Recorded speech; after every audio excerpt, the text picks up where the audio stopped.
What's up, everybody? My name is Hunter Mitchell, and I am once again joined by not just my co-host, but our new champion, Leah Edmond. Leah, how are you? I'm doing great. How are you? I'm good. Had to rock the Leah Edmond jersey tonight. Oh my Despite goodness. what I know you probably wouldn't have liked if I would have told you beforehand, but I was like, you know what? I've got to get a Leah Edmond jersey since she won a championship and wear it for the pod. So we're rocking our champion tonight, but we'll get to Leah's season and everything she accomplished here in just about 20, 25 minutes when we do Ace in It. But first, we want to welcome in Emma Grome, Kentucky star setter. Emma, how are you? You're logging on here, I can see. Hi, I'm good. How are you guys? Can you I'm actually see good. me? I can't We tell if you can can see me give us 1 second. Our producer is going to put you on the screen here in a minute. We can see you. I don't think our audience can see you yet. or not. Okay, There you are. there I There you am. are. Hi. How you doing, Emma? I'm good. Good. Thank you so much for joining us. You guys have had rolling seems to be a not strong enough word for what you guys have been doing lately. Let's talk about the most recent two victories for you guys. Obviously, two ranked wins in the last, I don't know, 3 days, one at Florida and then one at Auburn. Let's talk about those two games specifically. What was it about those two teams where you all were able to not only get wins, but only drop one set between two games against ranked competition? I mean, I think that just goes to show like how much success we've had lately. Those are two very good teams, and I think it's really awesome that we were able to put up a performance that we did. And I also think, we did drop a set to Florida, and we've struggled a Mm-hmm. little bit with those third sets, but to come back a couple days later and finally dominate a third set and finish the match was really awesome to see. Offensively, y'all have been rolling through SEC, kind of the opposite of what we saw in the non-conference season. What changed offensively going to SEC that y'all are just, firing? Almost feels like automatic when you set a ball. I really don't know if it's that much has changed. I feel like we kind of changed a lot about our offense at the beginning of the season.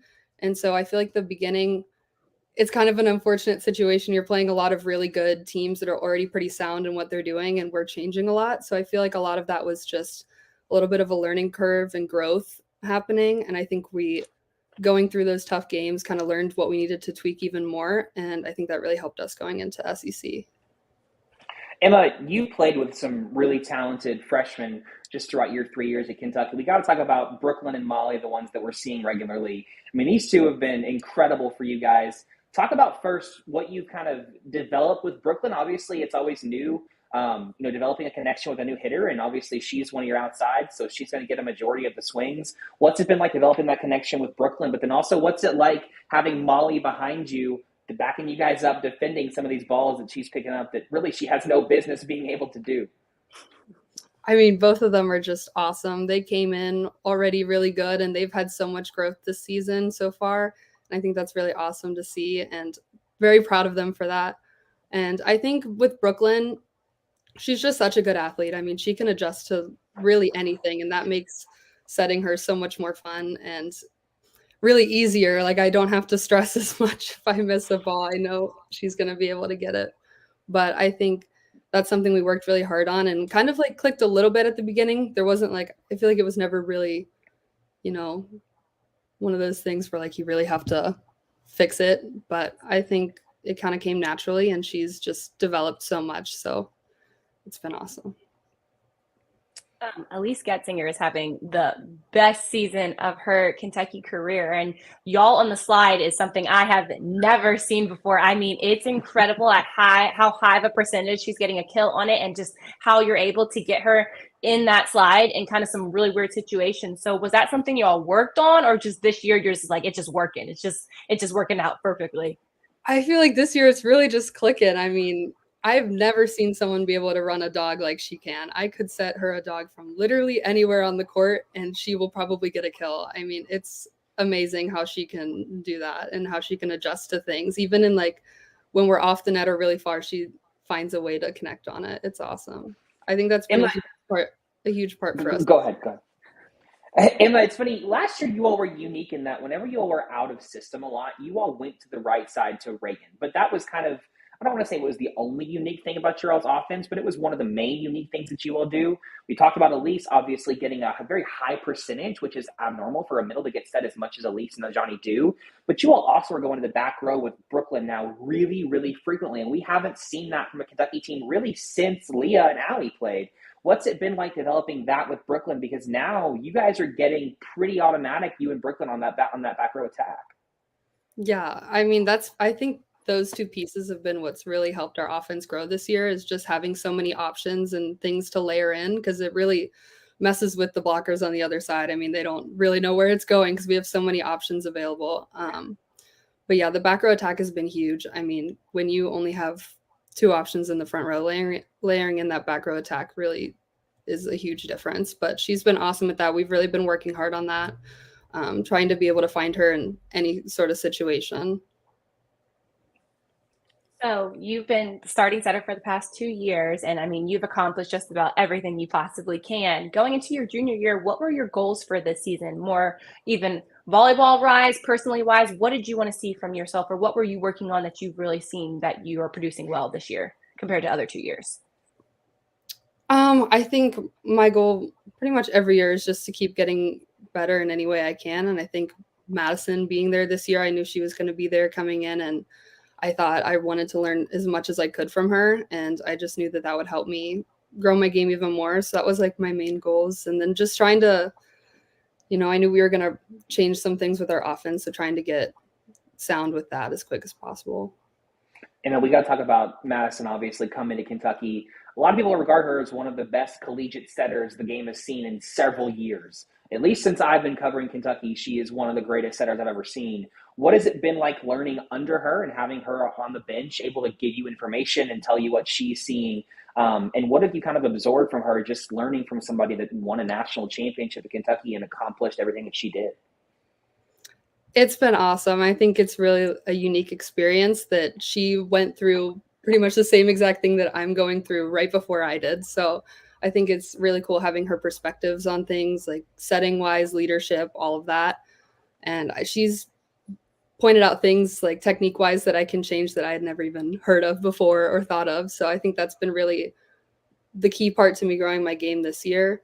And then even the in-game stuff. I mean, I've never had an experience like this before where like every time I come off the court, we're talking about what the blockers are doing, what we can do on our side offensively. I think that's been really huge. And I've never really had that sort of in-game connection like that.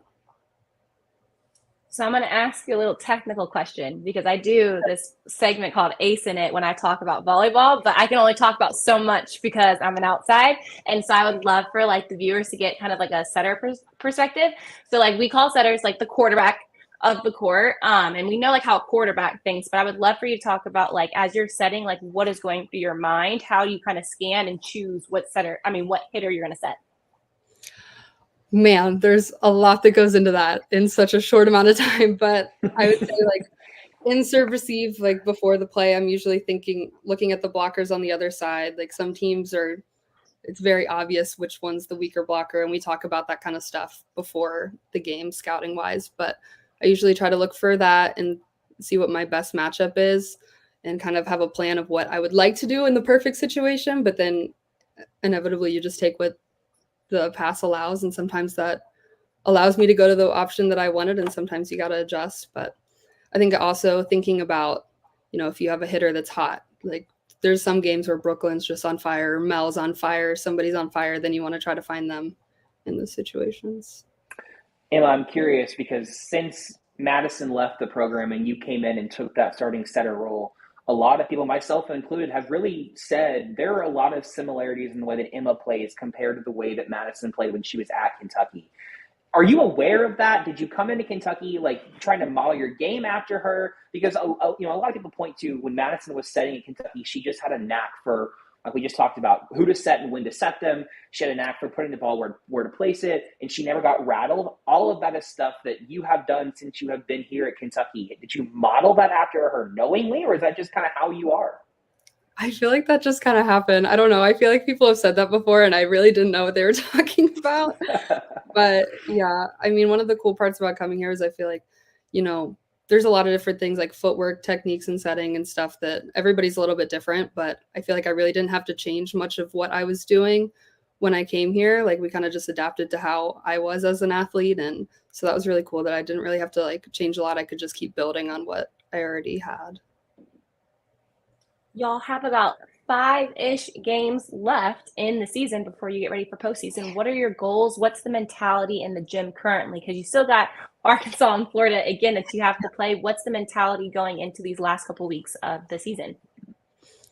I think we just want to keep full steam ahead, going with what we've been doing. I mean, we know we have some really tough opponents still coming up, and we'd like to finish out the SEC strong and keep, the win streak going. But at the same time, also keep building on the things that we need to work on so we can be really sound for postseason, because there are a couple of areas that I feel like we can still take to the next level. So that'll be our focus. Emma, we talked really early in this season about that non-conference and just how difficult it was. We saw the pieces and the glimpses of what you guys could be, but it was just a matter of it was taking time, and you all were playing at a non-conference schedule that really, unfortunately, didn't allow you all a lot of time to figure things out. But now we obviously see in the SEC a lot of that stuff has come to fruition. You all have won some really impressive games against some very good teams, especially teams that the committee has in their top 10 as some of the best teams in the country. So, what do you think that playing in that non-conference taught you guys, and how were you all able to keep a positive mindset despite the fact that you were dropping games against good teams? Even though you were improving, it wasn't necessarily showing up in the win-loss column.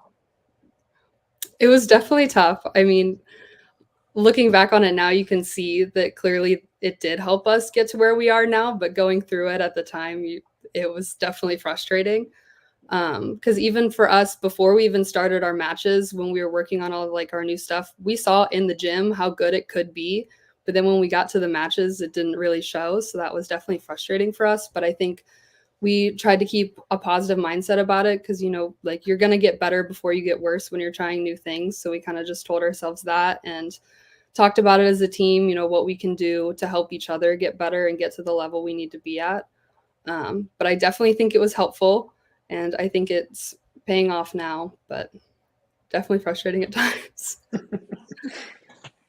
At the beginning of kind of the SEC season, Reagan was out for such a decent amount of time, and you had new people playing in kind of spots that they hadn't been in a while. How has that helped build your team offense, knowing that you can put Z on the right side, you can have Jordan Williams come in and play middle, having so many different options going into postseason?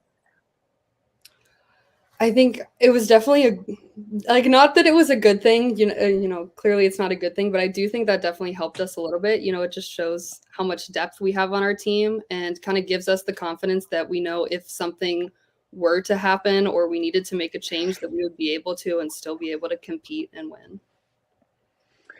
I'm curious, Emma, obviously Ben coming in onto the staff, a new assistant coach for you guys. Obviously he's very offensive focused, and going into the year, we heard from the offense or from the preseason, we're going to run a fast offense. This is going to be which was crazy to us because we already knew that you all ran a fast offense the last 2 years. So the idea of it being somehow faster was, how is that going to work? And obviously early you all struggled a little bit, but now it seems like that's obviously coming to fruition. But even in terms of you all resetting off of the block, how much more frequently that's been a term of emphasis of just, if you can't get a quality swing, just reset the point. What has Ben brought to your team this year that's allowed you guys to have so much success offensively? Because you all, again, the staple of this program for the last 4 or 5 years has been a very good offense, but somehow you're taking it up yet another level despite a slow start in that. What has Ben brought to your team?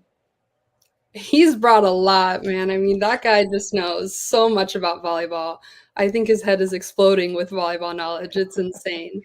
But yeah, no, he's definitely brought some different techniques and stuff that have helped us. And it's not even just like system wise or technique wise, but like just a different way of thinking through points. For example, like the rebounding off the block. I feel like that's something you don't really see a ton, but that's kind of what he wants our hitters' minds to go through is, if we can't kill it, let's keep it and try to get a better look somewhere else.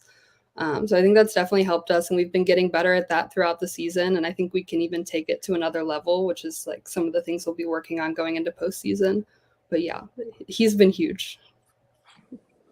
Previewing this weekend, you have Georgia on Sunday, and the last time you played them, you went to 5, and it was a hard-fought game, and Sophie Fisher was on fire, and she's still on fire. what's the game plan going into this weekend, knowing that you've already seen this team before, and sometimes those are the hardest games after you've played somebody once already this season?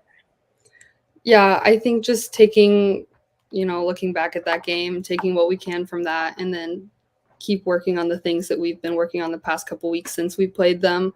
I think really the best games that we have are when we think about the other side, we know the game plan, but we're not too consumed with that. And we're just focusing more on our side and what we can do, because when we're playing our best, I think we're a tough team to play against. So I think just keeping that mindset.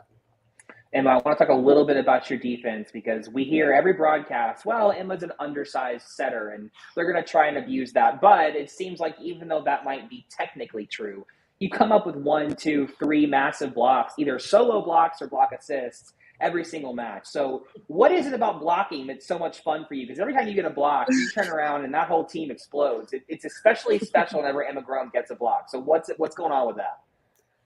I mean, it's definitely fun when you know the other team is trying to hit over you or around you and you finally get one and just put it back in their face. That's definitely a good feeling. But I think that's something that I've worked very hard on and still have a long ways to go in, but I really try to make that a focus. I don't want to be used. I don't know if Hunter, you have any more questions. I have one more question, and it's an interesting one. Too. What is your favorite ball to set and your least favorite ball to set? Ooh, favorite? I would say a dog to Mel. I mean, it doesn't get much better than that, especially when you're flinging it really fast from anywhere on the court. That's super fun. Least favorite, though? That's tough. I knew Madison, she hated going in front. Like running like bees was like her one that she's like, I really hate doing it, but I'll do it. Yeah, honestly, I would probably say bees. We kind of have like a different bee going on right now with Z, so that one's not as bad. But I would say like our quicker version isn't very fun. See, we told you were like Madison Lily. Apparently, it goes down to even ways like that. We didn't realize. I want to ask you one more question, Emma, specifically about Eleanor. A lot of people, myself included, were a little surprised that she didn't take home SEC Libero of the Year last year. Obviously, when you all came in as freshmen, you two were staples of that Kentucky offense and Kentucky defense. You all came in and immediately started. So I know that you all have a little bit of a bond there because you all kind of share that experience. What have you seen out of Eleanor this year? Because she seems to have taken it up another level, if that's somehow possible, just in terms of her serving ability, what she's doing in serve receive, and obviously the dig numbers that she's getting. What has she given you all? Obviously, you as the setter, you depend on her to give you good first contact. So what have you seen from her this year?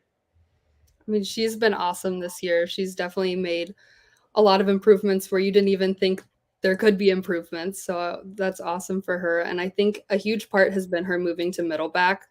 I think you don't always see that a lot, but she's been able to get so many balls and really take charge of the back row and middle back. So I think that's been pretty cool to see. I agree. Well, thank you, Emma, so much for joining us. We appreciate it. Excited to watch you guys this Sunday going up against Georgia. Good luck the rest of the season. We will see you soon. Thank you so much. Thanks, Emma. All right. See ya. All right, Leah, let's recap the last couple days for Kentucky. Obviously, Kentucky won that match over South Carolina. Good win, important win. You had to get that when you look at tournament seeding, all that stuff. But we're going to spend more of our time on Florida and Auburn because those are the ones that obviously really turned heads and got the attention. Let's start with that Florida match. Kentucky goes down to Gainesville, wins in 4.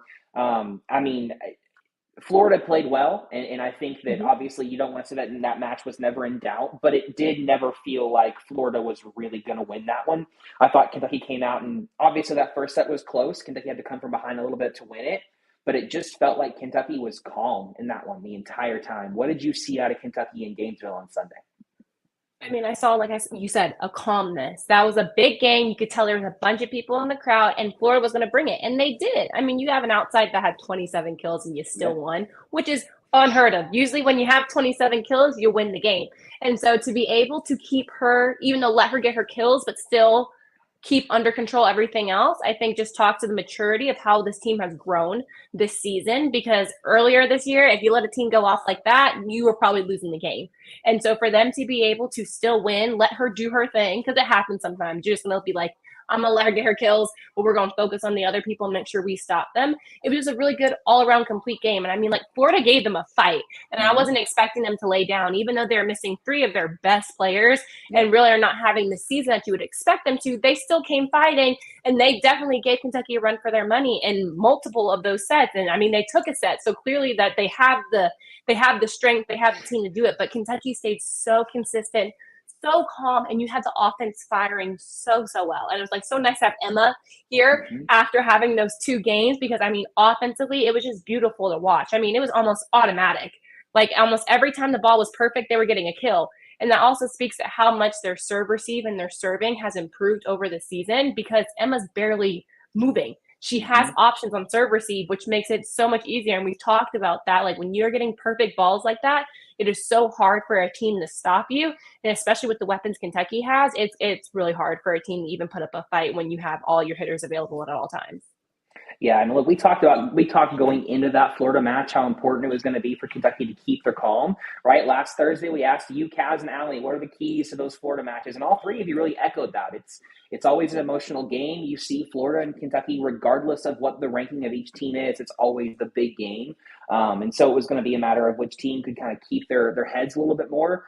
Kentucky went down by 10 points in that second set, and it looked like it was well over, and suddenly they came back. They got all the way within 3 of Florida.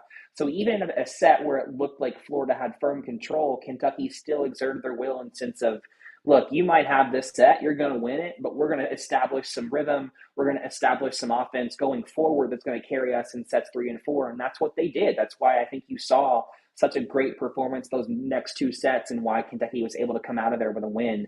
I want to ask you about, obviously we talked about with Emma that she loves running the dog with Mel.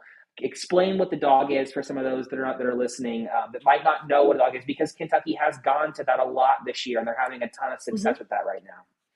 So it's a quick set behind the setter. Kentucky calls it a dog. Usually you hear everybody call it a slide, which kind of emulates the movement that the middle is doing. They're sliding behind the setter. It's quick. The set varies. You can have one right behind the setter, a little bit behind to the pin. Kentucky runs it a little bit to the pin, but it's more of a flat ball that goes really, really fast, and the middle usually runs it. And it's a fantastic ball to run when you have those 2 hitters front row. So when it's just like Mel or Elise and the outside, it spreads out the blockers. So now the middle has to guess, are you going to go to the left pin or the right pin? And Kentucky has done a really good job of also running the back row attack during that too. So you have 3 options coming at you. So it makes it really hard for the blockers to know where you're going. And since it floats, it slides, it's really, really hard for blockers to figure out exactly where to stand. So it's a really good ball to run. And when you have a big middle like Elise, it's really easy for her to hit around the blocker. And so that's why it's just so automatic, because she's unstoppable. I mean, I've never seen someone hit. I mean, I just finished my pro season, and no one, even in my league, is hitting the slide the way that she is. And it's like, honestly, incredible to watch. That it's almost like as soon as she gets set, I'm like, that's a kill. I mean, it's a kill. And every team is struggling to stop it. And it's going to be unstoppable because Kentucky has so many weapons. And in those rotations have so many people coming at you, your defense doesn't know what to do. So it's being run really, really well. I mean, the best I've ever seen it be run. And Elise and Emma are doing a fantastic job with it. You know, I finally confirmed it with Kentucky. I'm going to do a feature story here on Elise here in the next couple of weeks. I'm going to break some of that stuff down in that story. But you mentioned it. The thing about the dog or the slide attack that Kentucky is doing is how frequently they are running it, right? Kentucky has had some very successful slide hitters in the past. We've seen Kaz Brown, who you just finished playing with, was famous for how good she was at the slide. Emily Franklin was great at the slide. Brooke Morgan was good at the slide when she was here. I mean, Kentucky has had some good middle hitters on the slide. Elise is in one of the highest upper echelons of any middle I've seen with the slide. Like you mentioned, it's almost just go ahead and put the point on the scoreboard before the play is ever even over. I mean, she just runs it so efficiently. The connection between her and Emma, you rarely ever see the ball set too wide or set too high. It's almost always in the perfect position for Elise. And when you have a middle getting as many attempts as she is getting, I mean, the number of attempts that Elise is getting in a match are numbers that we often see only out of right sides and outsides. You don't set a middle that many times, but Kentucky can't not set her because the serve receive is so good. They have every option available, and it's taking pressure off of Brooklyn and taking pressure off of that second outside for Kentucky. She's just been automatic. The only thing that you can say is that I wish Ajani was getting more attempts because she's been so efficient, but you can't obviously take them away from Brooklyn. That's a good problem to have, right? You have so many good hitters that you're almost like, well, I wish that you were getting more swings, but if you get more, someone has to take less, and everyone's doing great. But we have, and like we mentioned, Elise has been so excellent in all of these matches, not only defensively doing what middle blockers do that's always so impressive and what gets, the big numbers or gets the attention, right, was the big blocks, and it's what we think of. But what she gives Kentucky offensively, she has always been good when she was here. She started when she was a freshman and helped Kentucky win a national championship. It's never been a question of is she a good middle. She's just taken it up somehow to another level. And I think the reason why you're seeing so much success from Kentucky's offense right now is in large part because Elise has been so terminal for Kentucky. We mentioned Ajani. Ajani is currently leading the entire Southeastern Conference in hitting percentage, which is, again, absurd because you don't think of Ajani offensively as much anymore because she isn't getting as many attempts as everyone else. But when she is getting an attempt, it's terminal. It's going down for a kill. And that's what's impressive out of her. Obviously, coming in as a fifth-year senior, she knows how to avoid the block. She rarely makes errors or makes mistakes. She's just a smart hitter. And I think that's one of the biggest takeaways that I've seen in the last couple of matches, really over the last month and a half on this run. Kentucky's volleyball IQ this year is off the charts. It seems like every hitter knows when to swing at the ball, where to put the ball, when to reset the point, when to give the setter the first contact on the other side. Like, this is just a really smart volleyball team. And when you combine a really good serve receiving team that's giving Emma a perfect ball every time with a really smart bunch of hitters, it's really hard to stop that defensively. And that's the problem that teams are having. Auburn's one of the better blocking teams in the SEC. And I think they finished with 3 blocks yesterday, 4, and Kentucky hit 350 or something. I mean, they weren't even able to get any blocks, and that's how they scored a bunch of their points. So it's just a testament to what Kentucky has done offensively. Let's transition to that Auburn game now, because I think as good as the Florida one was, we knew that they had some starters out with injury. We knew they were still a good team, but we knew they were banged up. Auburn is one of those rising teams in the Southeastern Conference, made a run at a Sweet 16 last year. They're really young, but they've got some really talented athletes. And Kentucky went in there, and the dismantled doesn't even feel like a strong enough word. I mean, it was never a match. They dominated Auburn from start to finish. What did you see out of that match last night? I was shocked. I was very shocked. And I mean, it wasn't like it was a back and forth and then they just ran away with it.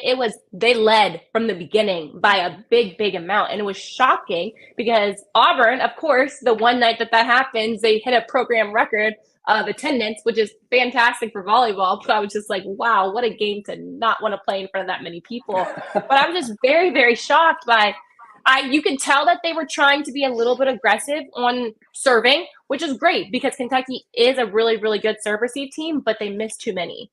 It was like every time they might have had a chance, they were like missing it or just making errors that you were just kind of like, you are taking yourself out of the game before you even get a chance. But I mean, Kentucky played lights out.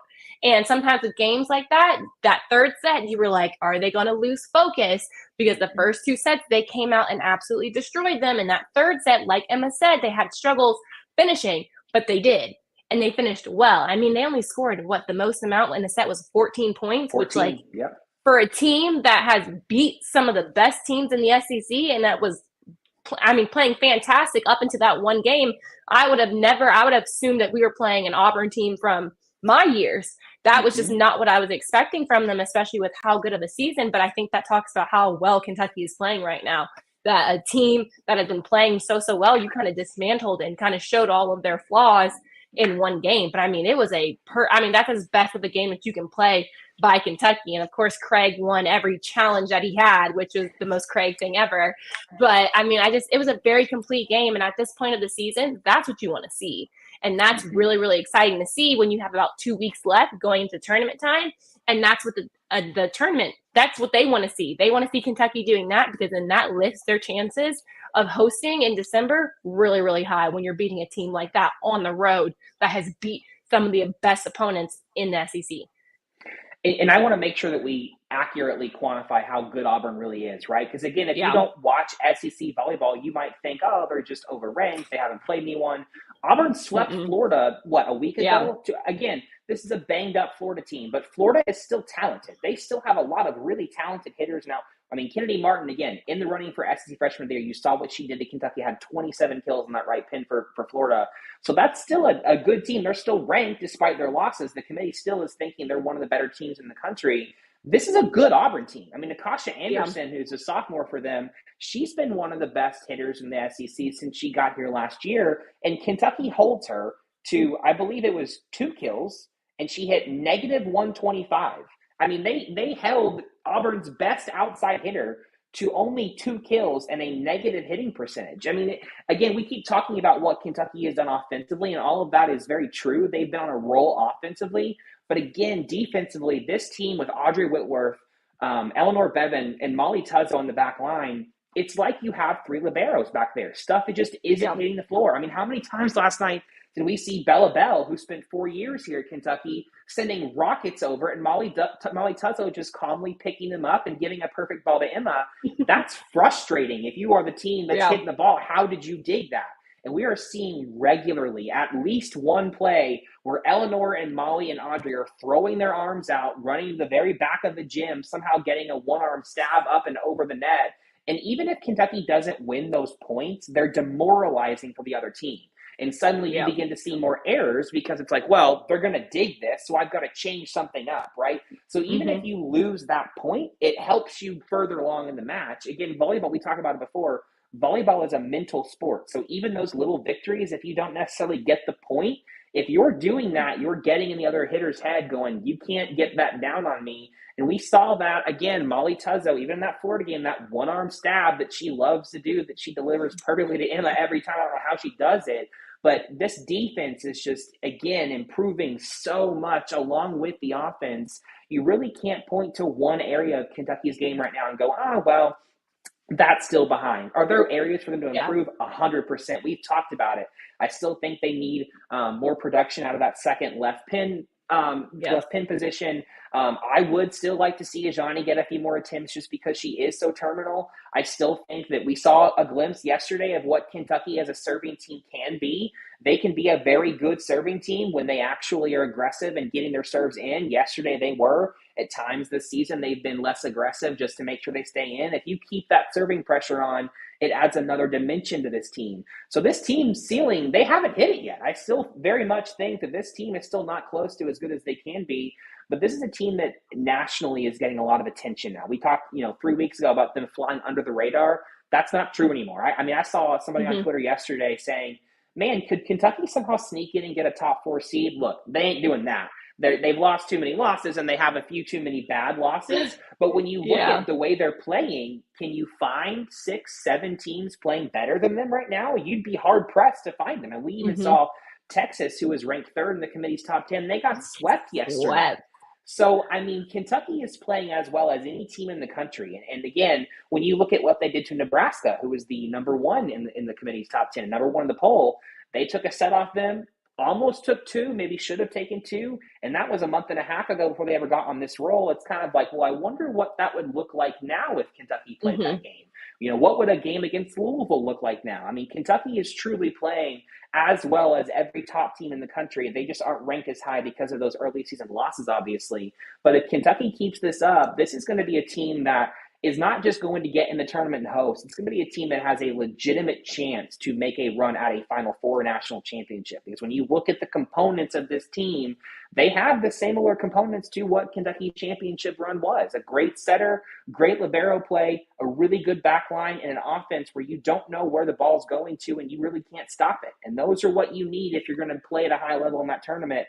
Kentucky's playing right now, at least, like they've got all of that. Let's do a brief preview of Georgia. We've talked about them before.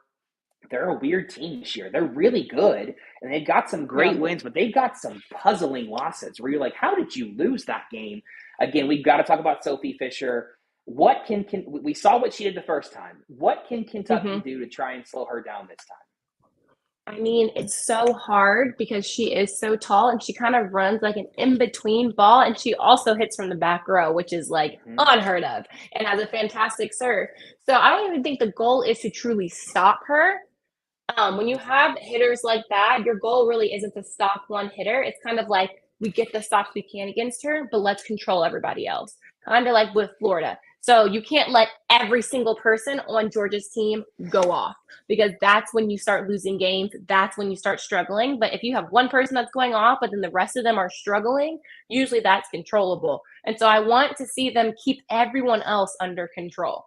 Like, I want to see them keep the pins under control a little bit more in that other middle, because that keeps you in the game. Sophie's going to get her kills. I mean, she's about 6'4". She hits over the block, and she hits a ball that's so much higher and harder to kind of gauge a defense on. I mean, I hope from the last time you played them that it's going to be different. You know what to expect from her now. Going into that first game, it was kind of like an in-between of we've seen it, but we haven't experienced it yet. And I think that's also kind of the struggle with this kind of schedule is you're playing teams twice. And sometimes that second time is a lot harder than the first time, because the first time you're like, okay, like maybe I know exactly what they're doing. We're going to figure it out. But that second time, y'all know each other really, really well. And so you can't let the first time that you won that game in 5 down there be your thinking now. It's I'm playing this team again. It's a new season. Because you played them back in, what was that, September, beginning of October? Yep. It's almost September. The end of November now. Those are 2 completely different teams. So you can't take, oh, we beat them when they were home in 5. That doesn't apply to here now. It has to be, we're playing Georgia again. We're going to treat it like it's their first time, because we are 2 different teams now. Yeah, it's funny. Georgia was actually the first game that this win streak started. So when Kentucky won this game against Georgia a month ago, that's what started this 11-match winning streak now. So it's kind of funny you're playing them now when you're rolling. If Kentucky's able to apply a similar amount of service pressure as they did last night on Sunday, you can limit Sophie's attempts, right? Obviously, they're going to give the ball to her as much as they can because she is their best hitter. But if you can get them out of system and force balls to that left pin, your block can camp better, and you can limit how much they can use her, which obviously it's the catch-22. You got to serve tough, but you got to serve in. You've got to give yourself an opportunity defensively. So that's going to be something to watch for. Can Kentucky recreate and duplicate the serving pressure that they played with last night and have recently against some of these better teams, against a Georgia team that is going to send that ball to Sophie as much as they possibly can? Let's talk a little bit about Erin Lamb. We saw a change in the lineup last night against Auburn. We've talked all year long. Is it Megan Wilson? Is it Erin Lamb? Megan's gotten the start for a lot of this winning streak. But again, here lately, the hitting efficiency numbers, the block numbers, the kill numbers, they haven't quite been there. We finally saw Craig put Erin in the lineup, let her have a match where she got to come out warm already. Didn't have to come in, an hour in and come out cold. Finished with 3 kills, 3 errors. So didn't give you, from a box score production, I think probably what you want to see, right, if you're a coach. But what I think is interesting about Erin Lamb is that because she comes in and swings so hard, even if she isn't getting a kill, she's putting the other team in so much chaos that they're often sending either a free ball or a tip or a very diggable ball over because she hits the ball so hard and gets them out of system. Even though she didn't give you the kill numbers that you would like to see out of the left side against Auburn, I would like to see Erin start again on Sunday and see if maybe she can get those kill numbers up. I think Erin just is a very interesting kind of hitter because she has so much power and precision when she gets a good swing that I think she's causing chaos even if she's not getting a kill. What did you see out of Erin last night? I mean, it's just kind of like that back and forth of me being an outside being like, ooh, maybe that's not the decision I would make. Her arm is powerful. And it's just learning how to control that and knowing kind of like, okay, is this the time where I can swing? And especially with what the defense was giving her, she had some shots that I would wish she would hit more, especially like that deep corner in between middle and left back. I would love to see her kind of take like a little bit off and hit that. I mean, she's big enough and powerful enough that she can get that ball to that back corner. So I really think for her, it's just decision making. It's when that ball is maybe not in the most perfect spot, what can I do to keep it in? And like I said, she was hitting the ball hard enough to put them out of chaos, but then that 3 kill, kind of 3 error margin is not really what you want to see from your outside, especially in the position that they're in. She's getting a ton of balls. She will always get a ton of balls. There's no way that she's not going to get at least 20 attempts in a game, 15 to 20 at least, because of the job of her position. So it's going to be for her in these next games, if she is playing, is what decisions can I make that are a little bit better, that I don't have to hit the ball hard every single time. And I know how it is because I am the same way as her. I hate hitting shots. I'd rather hit the ball as hard as I can. But now it has to be like, if I want to keep that starting spot through the rest of this season and into the postseason, I got to be a little bit smarter, especially against some of these bigger, better blocking teams. And that might come down to what we talked about with Emma, resetting the point, which obviously has been a big emphasis for Craig and the staff this year. If you can't get a kill, you can often throw that ball into the block and get a better first contact to Emma to where she can run an offense. Maybe she gives the ball right back to you, but it's in a better position for you to actually swing at it and possibly get a point. Well, Leah, let's transition over to Asen. We got to talk about you. Even though you don't like talking about you, we've got to talk about what you accomplished this year. Obviously, if you were familiar with where Leah has been, there's the gold medal. Leah is named the Athletes Unlimited champion this year, finished top of the leaderboard. Ali Stumler-Linehan finishing number 2. Kaz Brown finishing 20th. We talked about her last week. She was just happy to be out of the 30s. She made it all the way up to 20. So we were pushing it. We were pushing. Yeah, as she said, riding your coattails. Those were her words, not mine. But we got to talk about that performance. Leah, let's just start. What did it mean to you to be able to win that championship? Oh, it was so exciting. I mean, I was like just excited. Like I said, I've never finished an AU season before. I got injured the first year and I got COVID last year. So I hadn't finished this season. So I was just super excited to be able to play all 15 games. But I mean, it's a weird feeling because it's an individual award, but you can't get it without all the people. So like if I didn't put those teams together, if those people weren't willing to play all those 5 weeks, and I don't get to where I am, because it matters that you win. You got to win. If you don't win games, you're not winning that. And so I have to send my kudos to all 5 of my teams that I got to play with, because they were phenomenal and we all had the same goal in mind. Like we weren't worried about that leaderboard. Like it's in the back of your mind, but when you just are focused on playing good volleyball, all of that kind of handles itself. So it was just really exciting. It was just, Monday night was just so much fun. Like going into that game, I think I was like, oh, we don't know what's going to happen. Like, because at that game, it could be me or Ali. Like, if she won that game, it would have probably been her. If I won that game, it would have been me. So that part of it was like a little like, oh my goodness. But I was just happy to be there and just be able to play the last game.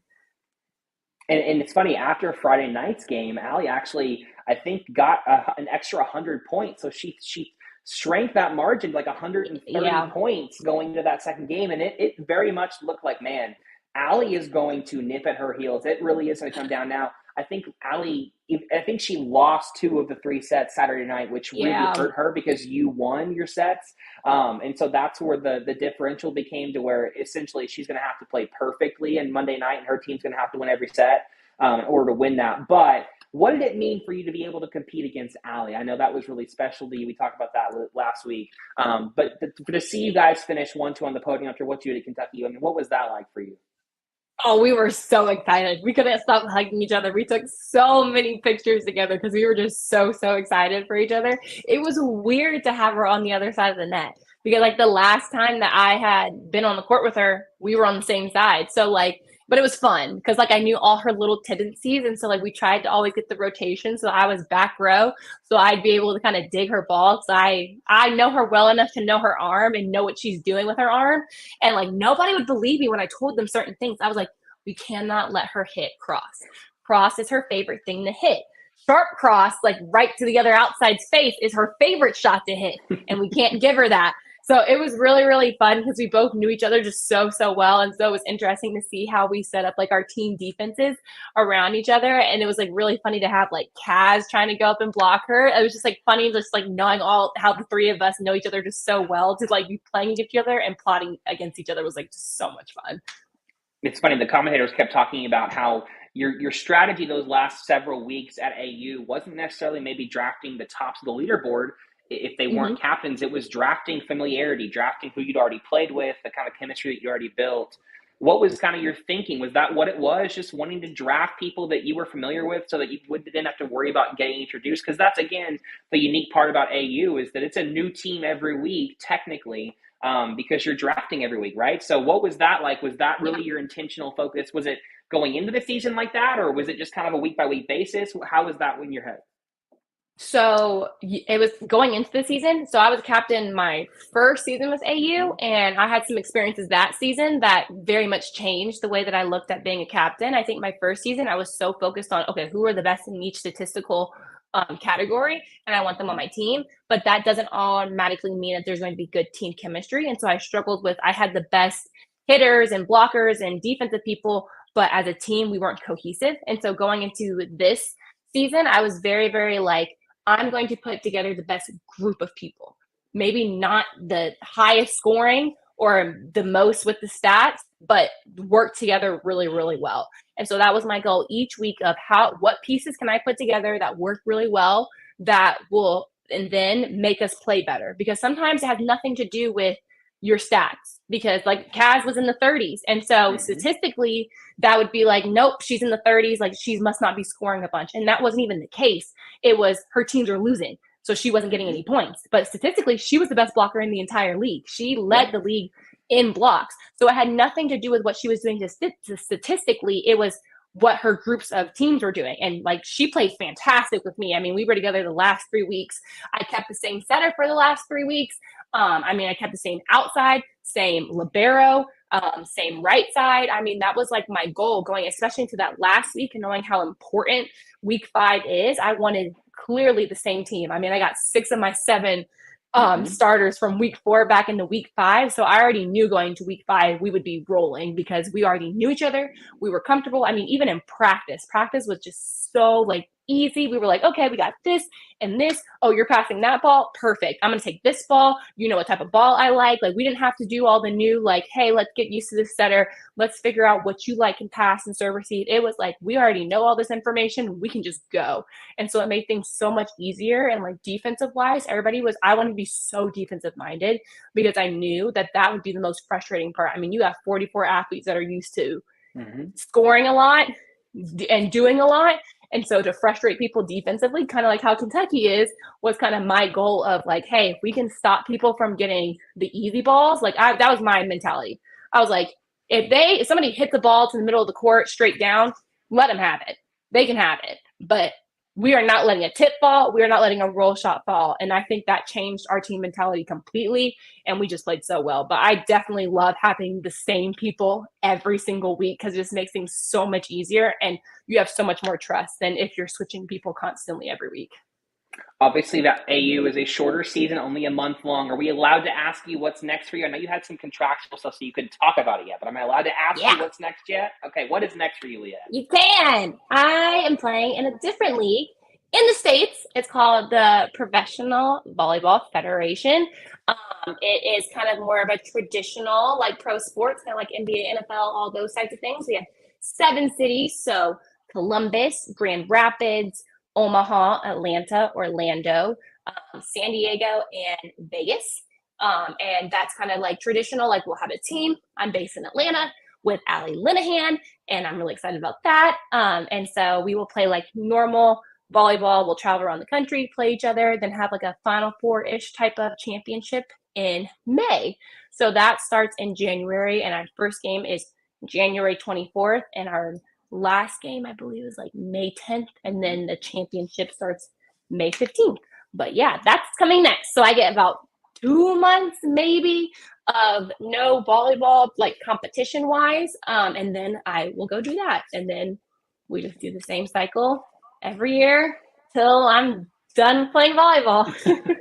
So that one's a little bit more of a traditional volleyball schedule, right? It's lasting about 5 months now. So you get to watch Allie and you get to watch Leah and Allie play together now, finally. They got to play together once in AU, but they were too good. And everyone said no more. So unfortunately, that didn't get to happen more AU. But you will get to watch those two on the same team now, finally, for about 5 months of play. Yeah. Going back to those Kentucky days where we got to see you all 1-2. Super exciting. I'm still waiting to hear you tell me that you're going to the Olympics one of these years. I keep waiting to hear your name added to an Olympic roster, but it still hasn't happened. Yeah. I don't know. Maybe I can sneak in there. You never know. But I'm happy. First of all, Leah Edmond does not sneak anywhere. There's nothing about Leah Edmond's game that is sneak-worthy. I'm not sure how that's the word you thought of. But look, we got to sign a petition or something because Leah Edmond needs to be repping the country at least one time playing volleyball. Whether it's Paris or whatever the next one is in 2028. That's got to happen. Yeah, even better in the States. Come on, there's no reason not to. Come on, you better. That has to be the one. I mean, I haven't has left to the be. States, so I might as well play in the Olympics that are in the States. There you go. Might as well. And hey, next time I see you when you're calling this game in about a week, I got to get you to autograph my jersey. I think I'm gonna bring a gold Sharpie so I can get this autograph and actually Oh legitimate. my So, goodness. well, congratulations, Leah, on an incredible career Thank in AU you. this season. A wonderful championship. So much fun to watch you play. Thank all of you guys for joining us. Kentucky is on a roll, and hopefully it does not slow down anytime soon because they still have a lot of really challenging games left. Georgia and A&M and Florida and at Arkansas. This season is very much still going, and there are a lot of opportunities for Kentucky to bolster that resume even more. So hopefully Kentucky is going to continue this role. They're going to have to keep playing well if they want to come out in one of those top 10 seeds, see if they can play their way up into that top 10. So thank you guys for joining us. We'll be back next week. I think Kentucky plays actually next Thursday, so we're going to have to figure something out. Leah and I might be a little bit creative for next week's episode, but we will keep you guys updated for that one. Thanks for joining us, guys. Have a great week.